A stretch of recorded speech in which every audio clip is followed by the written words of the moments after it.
Hi friends, आज हम Lumix method से पोर्ट्रेट बना रहे हैं। तो देखिए, लूमिस मेथड के लिए जो मैंने यहाँ पे सर्कल बनाया है, हमें वो बनाना होता है अकॉर्डिंग टू रेफरेंस। यहाँ पे जो मैंने रेफरेंस लिया है उसके अकॉर्डिंग मुझे लगा कि ये सर्कल गलत बन गया है, तो मैंने फिर से ट्राई किया है। फिर से मैंने ऑब्ज़र्व करा है कि सर्कल थोड़ा सा छोटा आएगा अकॉर्डिंग टू रेफरेंस। जो भी पोर्ट्रेट में बना रही हूँ, रेफरेंस जो मैंने लिए उसके हिसाब से एंगल और सर्कल में यहाँ पर मेरी मिस्टेक थी, तो उसको मैंने रेक्टिफाई करा है। आपको भी यही करना है कि जब आप लूमिस मेथड के थ्रू किसी भी पोर्ट्रेट को बनाते हो तो वहाँ पर आपको ऑब्ज़र्व करना है कि उसका एंगल कैसे जा रहा है। और जब हम किसी भी एंगल से बनाते हैं, तो कोई भी पोर्ट्रेट हम बना रहे हैं तो वहाँ पे आपको इन बातों का ध्यान रखना होता है। एक तो आपको डिस्टेंस देखना होता है, क्योंकि लूमिस मेथड में जब हम सिंपल हम उस चीज़ों को समझते हैं कि कहाँ पर किस चीज़ की प्लेसमेंट बनती है, तो वहाँ पर जो डिस्टेंस होता है वो एक जैसा होता है। फोरहेड का, नोज़ का और चिन का, जो लिप्स का एरिया होता है वहाँ का जो डिस्टेंस होता है एक जैसा होता है। लेकिन जब हम एंगल्स के अकॉर्डिंग वो थोड़ा सा चेंज होता रहता है।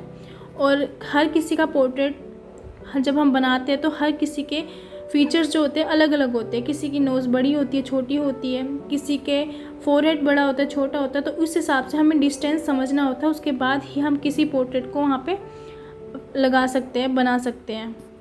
तो आपको अगर लूमिस मेथड से बनाते हो तो आपको इन बातों का ध्यान रखना है। एक तो आपको डिस्टेंस देखना है कि अकॉर्डिंग टू रेफरेंस जो भी आप पोर्ट्रेट बना रहे हो उसके हिसाब से कितना डिस्टेंस आ रहा है। तो इस चीज़ को समझते हुए ही मैंने यहाँ पर आउटलाइन निकाल रही हूँ मैं। तो आप भी जब आप लूमिस मेथड से बनाते हैं तो आपको सिर्फ इन्हीं बातों का ध्यान रखना होता है। एक तो आपको एंगल समझना होता है और डिस्टेंस समझना होता है। तो ऐसे ही मैंने यहाँ पे इसकी आउटलाइन, फेस की आउटलाइन निकाल दी है और आगे मैं इसकी पूरी कंप्लीट ड्राइंग निकाल रही हूँ।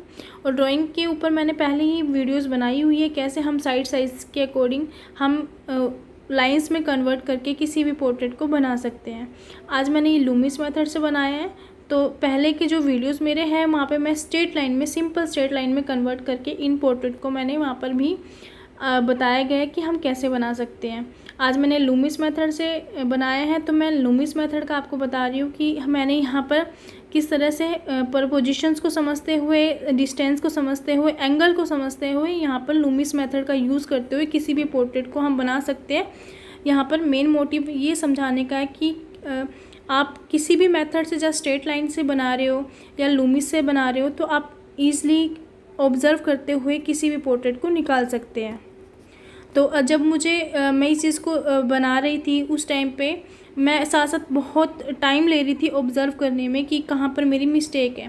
क्योंकि जब हम इस चीज़ को निकालते हैं, चाहे हम किसी भी मेथड से बनाते हैं, तो हमें सबसे ज़्यादा वहाँ पर ऑब्ज़र्वेशन ही हमारा काम करता है। ऑब्ज़र्वेशन और पेशेंस। अब मैंने यहाँ पे साइड साइजिंग भी लगाया हुआ है और मैं यहाँ पर वॉल पर मैंने इस चीज़ को पेस्ट किया है ताकि मैं अपनी मिस्टेक्स दूर जाकर देख सकूं। तो आप भी ऐसे कर सकते हैं। जब भी आप पोर्ट्रेट की या फ्री हैंड ड्राइंग की प्रैक्टिस करते हो तो आप साइड साइज़ ही बनाइए। साइड साइज़ के ऊपर पहले भी मेरी वीडियोस बनी हुई है कि कैसे मैं वॉल पर लगा देती हूँ, या आप ईज़ल का भी यूज़ कर सकते हैं। मेन मोटिव हमारा ये होता है कि एक तो सेम साइज़ होता है और साइड साइज़ होता है, जिसके अकॉर्डिंग हम किसी भी ड्राइंग को अब निकाल रहे हैं तो उसको साइड पे लगा के हम ऑब्ज़र्व कर सकते हैं अपनी मिस्टेक को, साइज़ को देख सकते हैं कि बड़ा जा रहा है, छोटा जा रहा है। तो इसमें भी मैं यही कर रही हूँ कि मैं दूर जाकर अपनी मिस्टेक्स को देख लेती हूँ। तो गाइज़, आप भी ऐसे कर सकते हो। जब आप पोर्ट्रेट बनाते हो या कोई भी ड्राइंग निकालते हो, एक तो आप साइड साइज़ बना सकते हो, सेम साइज़ बना सकते हो। जैसे इस तरफ मैंने वॉल पर लगाया हुआ है, ये मेरे को इतनी हेल्प कर देता है कि आप दूर जाकर अपनी ड्राइंग को अच्छे से ऑब्ज़र्व कर सकते हो, टाइम दे सकते हो। यहाँ पे प्रॉब्लम नहीं होती है बिल्कुल भी, आपको समझने में आपकी आई को ट्रैवल नहीं करना पड़ता है अगर आप इस मेथड से बनाते हो तो अब हम यहाँ पर मैं थोड़ी थोड़ी सी डिटेल्स ऐड कर रही हूँ। डिटेल्स का मतलब ये नहीं है कि डीपली वहाँ पे बिल्कुल डिटेल में चले जाना होता है। जब हम इस तरह की स्टडी करते हैं, हमारा मेन फोकस होता है आउटलाइन को देखना, और थोड़ा थोड़ा सा आप डिटेल्स जितनी करना चाहते हो थोड़ी थोड़ी सी आप कर सकते हो। लेकिन मैं डिटेल्स पर नहीं जाना मुझे पसंद है ज़्यादा, तो मैं डिटेल्स नहीं कर रही हूँ यहाँ पर। मैं सिर्फ हैचिंग कर रही हूँ कि एक फ़ील आ सके। और आप भी अगर आप इस तरह की स्टडी करते हैं तो इस मेन मोटिव यहाँ पे हमारे ड्राइंग पर ही फोकस होता है कि ड्राइंग पर हमारा कि जितना अच्छे से हम ऑब्ज़र्व कर सकते हैं ड्राइंग को, हमने उतना अच्छे से अपनी ड्राइंग निकालनी होती है। मेन मोटिव यहाँ पर सिर्फ ड्राइंग का होता है और उसमें आप थोड़ी बहुत डिटेल्स दे सकते हो जैसा भी आपको पसंद हो। तो मैं यहाँ पर पूरी डिटेल्स में नहीं जाती हूँ, मैं थोड़ा थोड़ा से हैचिंग कर देती हूँ, एक फ़ील आ सके जो भी चीज़ हम बना रहे हैं। और अब गाइस आप इस वीडियो को एंड तक देखिएगा, आई होप ये वीडियो आपके काम आए। और अगर आपको कोई भी इंफॉर्मेशन, कोई भी इंक्वायरी हो तो आप मुझे कमेंट कर सकते हैं।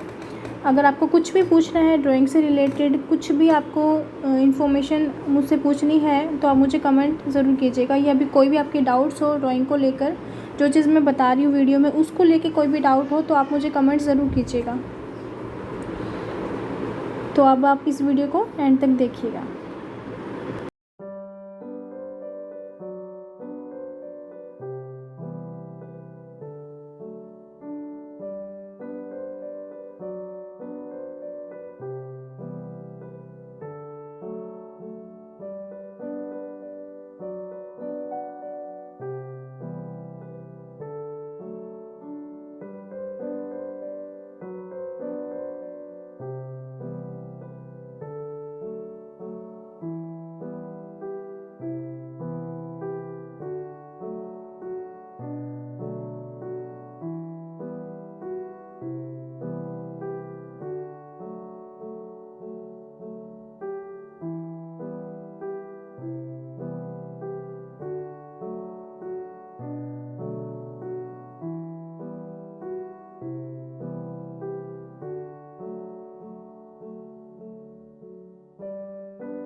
तो गाइस आपको ये वीडियो कैसा लगा हो, थोड़ा सा भी नॉलेजेबल लगा हो तो आप मुझे कमेंट ज़रूर कीजिएगा। और यदि आप मेरे चैनल पर नए हो तो सब्सक्राइब ज़रूर कीजिएगा, क्योंकि ऐसे ही नॉलेजेबल वीडियो मैं आपके लिए लाती रहूँगी।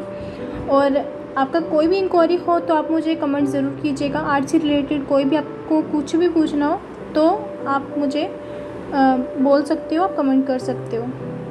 और thank you so much guys for watching this video.